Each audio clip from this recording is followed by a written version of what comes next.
खुशी का मकाम है कि आज़ाद कश्मीर में दानिश स्कूलों का क़याम अमल में लाया जा रहा है। दानिश स्कूल पंजाब में बनाया राज आज़ाद कश्मीर यहाँ पर आगाज़ किया जा रहा है। पाकिस्तान इंशाअल्लाह अपने मकबूजा कश्मीर के भाइयों और बहनों के साथ उस वक़्त तक खड़ा रहेगा, उनकी भरपूर सफारती, उनकी भरपूर अखलाकी मदद करता रहेगा जब तक कि उनको हक नहीं मिल जाता और वहाँ पर आज़ादी का तलू नहीं हो जाता। हमें मुहाफिज फौज और काबिज फौज में फ़र्क करना होगा। LOC पर फौज मौजूद है तो हम तामीर व तरक्की कर रहे हैं। वज़ीर आज़म का आज़ाद कश्मीर का दौरा, भुंबर में दानिश स्कूल का संगे बुनियाद रखा। तकरीब से खिताब में कहा, मकबूजा कश्मीर में भारतीय बर्बरियत के खात्मे तक कश्मीरियों की सिफारती अखलाकी मदद जारी रखेंगे। वज़ीर आज़म ने मजीद कहा, एचिसन कॉलेज में ना पढ़ सकने वालों की कमी दानिश स्कूल पूरी करेगा। पंजाब की तरह आज़ाद कश्मीर के बच्चों के लिए भी तालीम फ्री होगी।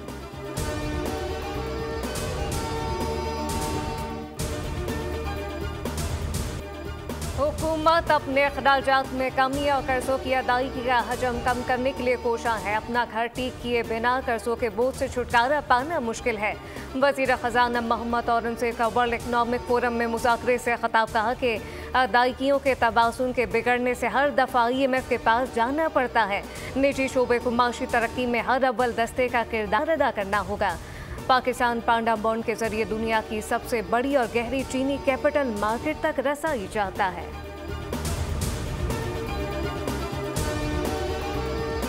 सल्लल्लाहु अलैहि वसल्लम ने फरमाया, जो कोई गैर मुस्लिम शहरी पर जुल्म करेगा उसका हक छीनेगा तो क़यामत के दिन मैं इसके खिलाफ गवाह बनूंगा। ये है मेरे मज़हब का, दीन का, इस्लाम का दर्स जो वो हमें अक़लियतों के बारे में देता है। मुझे बड़ी खुशी है कि पाकिस्तान की तारीख़ में पहली मर्तबा हमने माइनॉरिटी कार्ड लॉन्च किया है। आपकी हिफाजत, आपका तहफ़्फ़ुज़ ये मेरी जिम्मेदारी है जिसको मैं बहुत शौक़ से, दिल से, जान से और पूरी कुव्वत के साथ मैं निभा रही हूँ।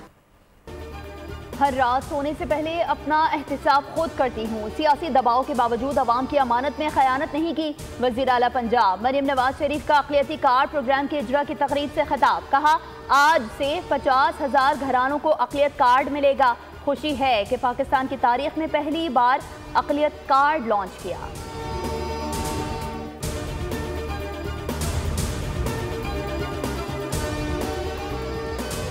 स्पीकर ने अपोजिशन लीडर को बोलने से रोका। तहरीक इंसाफ वालों ने ऐवान सर पर उठा लिया। कौमी असम्बली इजलास में फिर शोर शराबा, हंगामा राई। आपको बताया था कि बोलने का मौका नुक्ता एतराज़ में मिलेगा। अब मैं यू टर्न नहीं लूँगा। अयाज सादिक का उमर अयूब से मुकालमा। PTI ने खामोश कराने पर शदीद एहतजाज किया। लाठी गोली की सरकार नहीं चलेगी। आज़म नज़ीर तारड़ बोले का अपोजिशन का एक ही नारा है कि बानी को बाहर निकालो।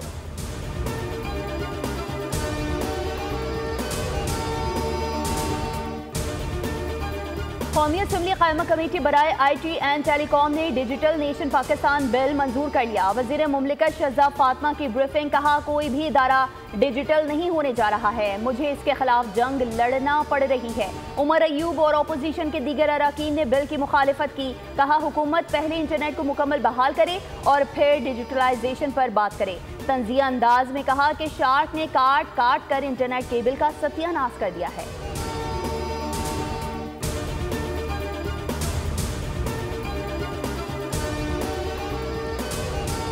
हुकूमत में चीजें रोकी, अब भी रोकेंगे। पाकिस्तान को अरबों रुपए का नुकसान नहीं होने देंगे। 384 अरब रुपए FDR का टारगेट है जो उन्होंने अचीव नहीं किया। उसकी शाबाशी में, क्योंकि उन्होंने काम नहीं किया, उसकी शाबाशी में हम 6 बिलियन की गाड़ियां दिला दें और वो भी महंगी गाड़ियां दिला दें। उसमें 75, 70, 50, 60, 70 करोड़ का तो हिसाब मैंने अभी आपको कागजात पे दिखा दिया। और टेलर मेड कॉन्ट्रैक्ट बना है। उस टेलर मेड कॉन्ट्रैक्ट के अंदर इस तरीके से बनाया गया है कि ना कोई ऐड है, ना कोई कॉम्पिटिशन है, लेकिन कानून में उसकी इजाजत है। उन्होंने इस जगह पे कानून इस्तेमाल हो गया। सेनेट की कायमा कमेटी बराए खजाना अरबों रुपए मालियत की 1000 से ज़ायद गाड़ियाँ खरीदने पर FBR हुकाम पर शदीद बरहम। खरीदारी रोकने की हिदायत कर दी। सेनेटर फैसल बाउडा ने फैसला खुशाइन करार दे दिया। मीडिया से गुफ्तगू में कहा कि FBR के पास गाड़ियों की खरीदारी का कोई जवाब नहीं। 384 अरब रुपए टैक्स शॉर्टफॉल का सामना है, जबकि इसकी शाबाशी में ये काम हो रहा है। पहली हुकूमत में बहुत सी चीज़ों को रोका, अब भी रोकेंगे।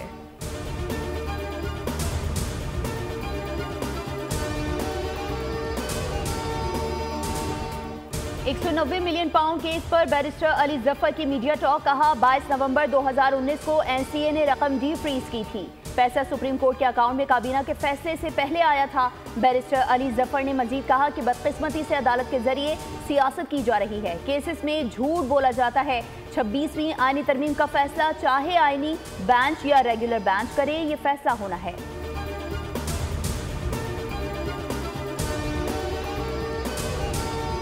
केस का पता है ना कुछ है, हर गवाह एक ही गवाही आगे जिसका ना सर है ना पैर है।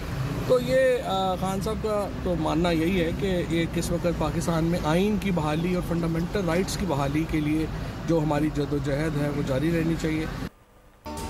रटे रटाए गवाह जाते हैं जिन्हें केस का पता तक नहीं। हर गवाह एक ही गवाही दे रहा है जिसका कोई सर पैर नहीं। चाहते हैं आइन में बुनियादी हुकूक बहाल हो, इलेक्शन हो जिसके साथ अवाम की अक्सरियत हो, वो हुकूमत बनाए।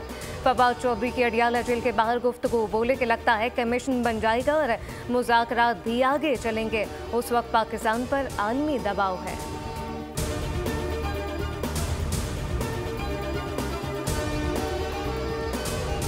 फैसलाबाद में पीटीआई रहनुमाओं की नाकाबिल जमानत वारंट गिरफ्तारी जारी। 9 मई मुकदमात केस में इंसदाद दहशतगर्दी अदालत में समाअत। उमर अयूब, शिबली फराज, कमर जोसेफ, फवाद चौधरी के वारंट जारी किए गए। अली अमीन गंडापुर के खिलाफ डी चौक एहतजाज केस। इस्लामाबाद हाई कोर्ट का डिवीजन बेंच आज अली अमीन गंडापुर की दरख्वास्त पर एतराजात के साथ समाअत करेगा।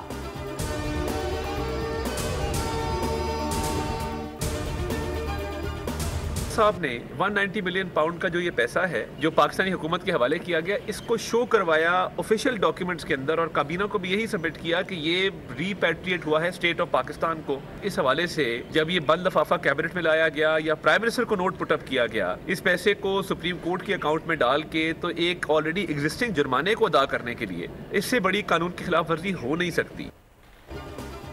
शहजाद अकबर ने इस पैसे को सरकारी दस्तावेज के तौर पर जाहिर किया। 190 मिलियन पाउंड की करप्शन के ठोस शवाहिद हैं, जबकि इस केस में अरबों रुपए बटोरे गए। वज़ीर इत्तलात तारर कहते हैं कि मियां बीवी ने ट्रस्ट बनाया, ज़मीनें और अंगूठियां ली। तमाम करप्शन दस्तावेजात से साबित हो चुकी।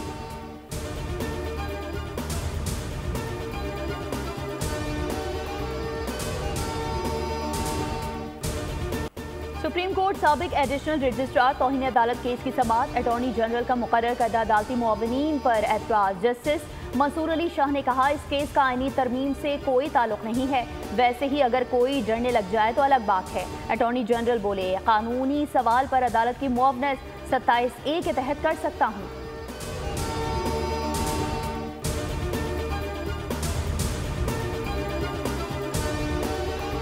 हंगू मेटल से सख्त सिक्योरिटी में इमदादी सामान का काफिला पारा चनार के लिए रवाना। एसी एहसानुल्लाह शाह के मुताबिक कॉन्वॉय 61 गाड़ियों पर मुश्तमिल है, जिसमें अशिया ज़रूरी और ताजरों का माल शामिल है। कोशिश है कि आज मजीद गाड़ियाँ पारा चनार के लिए रवाना की जा सके।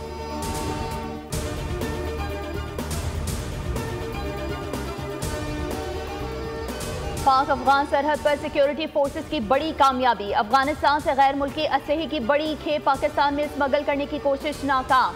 सिक्योरिटी फोर्सेस ने 8 जनवरी को पाक अफगान सरहद से मुत्तसिल गुलाम खान बॉर्डर टर्मिनल पर असलहा बरदार ट्रक कब्जे में लिया था।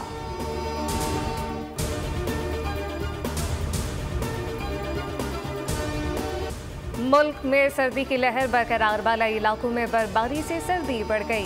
कराची में भी ठंडी हवाएं चलने से मौसम मजीद सर्द हो गया। आज़ाद कश्मीर में हर सू बर्फ ही बर्फ। शोगरान, बाख और वादी सबात समेत बाला इलाकों में बर्फबारी, मामलाते जिंदगी महदूद। सबात में छत गिरने से माँ और 2 बच्चे जाम बहाक। बर्फ के गालों ने शोगरान के हुस्न में मजीद इजाफा कर दिया। वादी सबात के मैदानी इलाकों में बारिश। शुमाली बलूचिस्तान में 3 रोज से बारिश और बर्फबारी का सिलसिला थम गया।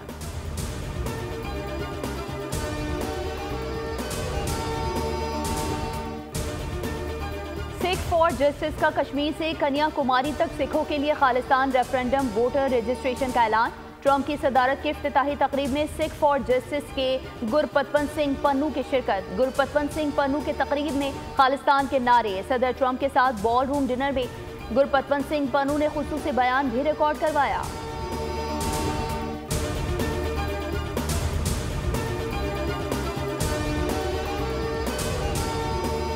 20 अप्रैल को Pakistan caucus conference Washington DC में कराने का फैसला। वफाकी से दाखिला मोहसिन नकवी की कांग्रेस में मैन थॉमस, रिचर्ड स्वाजी और कांग्रेस मैन जैक बर्गमैन से मुलाकात। बाहिमी दिलचस्पी के उमूर, पाक अमरीका ताल्लुकात समेत दीगर अहम मामलात पर तबादला ख्याल किया।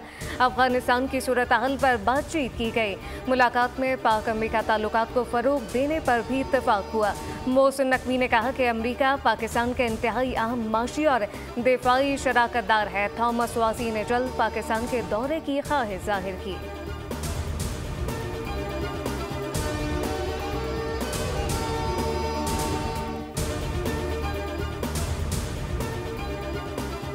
सदर ट्रंप का गैर कानूनी इमिग्रेंट्स के खिलाफ इंतखाबी वादे पर अमल दरामद। अमरीका में गैर कानूनी रिहाइश पजीर 18,000 भारतीयों को वापस भेजा जाएगा। अमरीकी रियासतों न्यू जर्सी और एरिजोना के अटॉर्नी जनरल्स ने सदर ट्रंप के एग्जीक्यूटिव हुक्मनामे को अदालत में चैलेंज करने का ऐलान कर दिया। कहा गया कि किसी भी सदर को बादशाहत की तर्ज पर मुल्की मामला चलाने की इजाजत नहीं दे सकते। बोस्टन की वफाकी अदालत में पैदाइश पर बच्चों को अमरीकी शहरियत के खिलाफ ऑर्डर को चैलेंज कर दिया गया।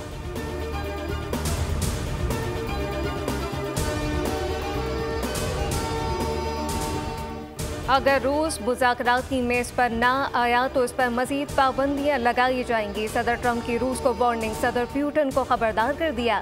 सदर ट्रंप ने यूक्रेन जंग को ख़त्म कराने के लिए चीनी सदर से भी मदद तलब कर ली।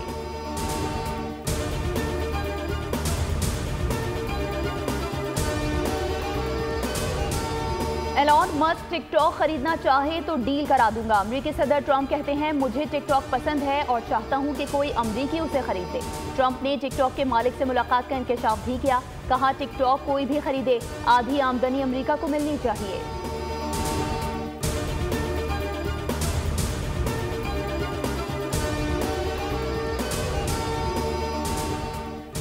जंगबंदी मुआहदे के बावजूद इसराइल की वहशियाना कार्रवाइयां जारी। मजीद 9 फ़लस्तीनी शहीद। फ़लस्तीनी हेल्थ सर्विसेज का कहना है कि इसराइली हमले में कम अज़ कम 9 फ़लस्तीनी शहीद और 35 जख्मी हुए। तेल अवीव में चाकू जनी का वाक़या। हमले में 5 इसराइली जख्मी। पुलिस की जवाबी फायरिंग में मुश्तबा हमलावर मारा गया। इसराइली हुकाम के मुताबिक चाकू हमला दहशत गर्दी की कार्रवाई थी।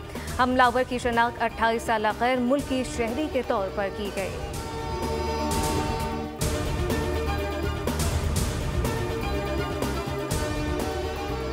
वेस्ट इंडीज के खिलाफ दूसरा और आखिरी टेस्ट। कौमी स्क्वाड का मुल्तान क्रिकेट स्टेडियम में ट्रेनिंग सेशन, बैटिंग, बॉलिंग और फील्डिंग की मशकें। पाक वेस्ट इंडीज दूसरा टेस्ट 25 जनवरी से खेला जाएगा। ग्रीन कैप्स को सीरीज में 1-0 की बढ़तरी हासिल।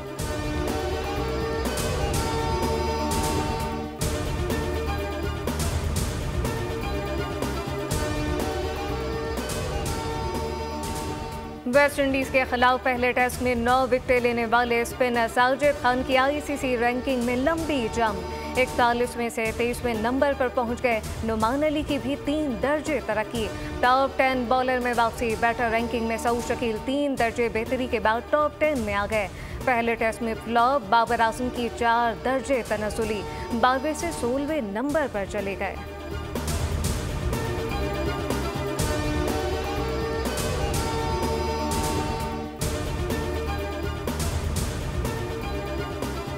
पहले इनकार फिर इकरार, ये है भारत का खेल से खिलवाड़। क्रिकेट में सियासत लाने की भारतीय कोशिश नाकाम।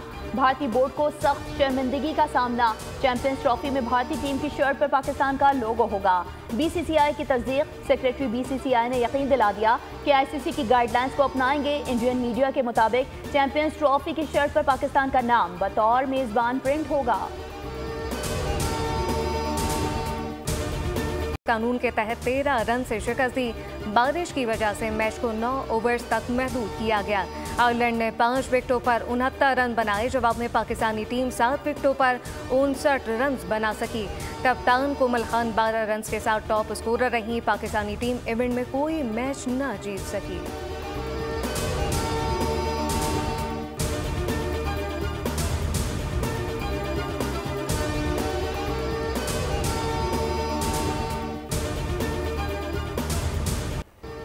और यूएफा चैंपियंस फुटबॉल लीग के मुकाबले सऊदी प्रो लीग में अल नसर ने अल खलीज को 3-1 से हरा दिया। क्रिस्टियानो रोनाल्डो ने 2 गोल स्कोर किए। इंग्लिश क्लब लिवरपूल ने फ्रेंच क्लब लेल को हरा दिया।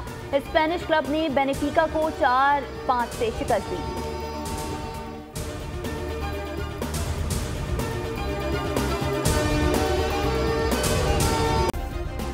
सब्सक्राइब करें और बेल दबाएं ताकि कोई खबर रह न जाए।